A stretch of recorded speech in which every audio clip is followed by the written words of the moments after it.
Welcome to ప్రజాక్షేత్రం.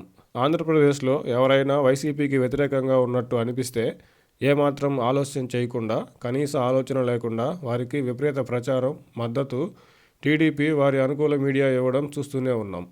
వైసీపీని అన్ని విధాలుగా ఎదుర్కోవాలనుకుంటున్న టీడీపీ వైసీపీకి వ్యతిరేకంగా ఉన్న వారందరినీ తమవారే అనుకోవడం కొన్నిసార్లు టీడీపీకి నష్టం జరిగే పరిస్థితులు తీసుకొస్తుంది. జడా శ్రావణ్ కుమార్ గారి వ్యవహారాన్ని పరిశీలిస్తే అదే అర్థమవుతుంది. ప్రస్తుతం షర్మిల గారి వ్యవహారంలో టీడీపీ వ్యవహరిస్తున్న తీరు కూడా అలానే అనిపిస్తుంది. ఆంధ్రప్రదేశ్లో ఇక అన్నా చెల్లెళ్ల మధ్య వారని టీడీపీ వారే చెప్పి షర్మిల గారికి ఎక్కువగా ప్రచారం చేయడం చూస్తుంటే చివరికి అది కాస్త టీడీపీకే నష్టం జరిగే అవకాశం స్పష్టంగా కనిపిస్తుంది. ఆంధ్రప్రదేశ్ కాంగ్రెస్ బాధ్యతలు షర్మిల గారికి అప్పగిస్తారనే వార్తల నేపథ్యంలో ఆంధ్రప్రదేశ్ కాంగ్రెస్ శ్రేణుల ఉత్సాహం సహజమే అయినా షర్మిల గారి రీఎంట్రీ వైసీపీకి భారీగా నష్టం చేస్తుందని భావిస్తున్న టీడీపీ షర్మిల గారికి మరింత ప్రచారం కల్పిస్తుంది. అయితే షర్మిల గారు కేవలం వైసీపీ ఓట్లను మాత్రమే చీలుస్తారనుకోవడం తప్పిదమే అవుతుంది. కాంగ్రెస్ బలపడితే వైసీపీకి జరిగే నష్టం ఎంత అనేది ఇప్పుడప్పుడే చెప్పలేము.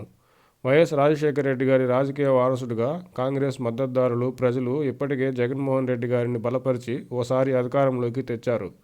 గత 10 ఏళ్లుగా మునుపటి కాంగ్రెస్ వర్గం దళితులు, క్రిస్టియన్లు వైసీపీకి ప్రధాన మద్దతుదారులుగా ఉన్నారు. షర్మిల గారి రాకతో వైసీపీకి మద్దతుగా ఉన్న దళితులు, క్రిస్టియన్లు దూరమవుతారని టీడీపీ బలంగా నమ్ముతుంది. వైసీపీ ఆవిర్భావం నుంచి మద్దతుగా ఉన్న దళితులు, క్రిస్టియన్లు షర్మిల గారి రాకతో వైసీపీకి దూరం అవుతారా అనేది అనుమానమనే చెప్పాలి. అందుకు గల కారణాలను తదుపరి వీడియోలో చూద్దాం.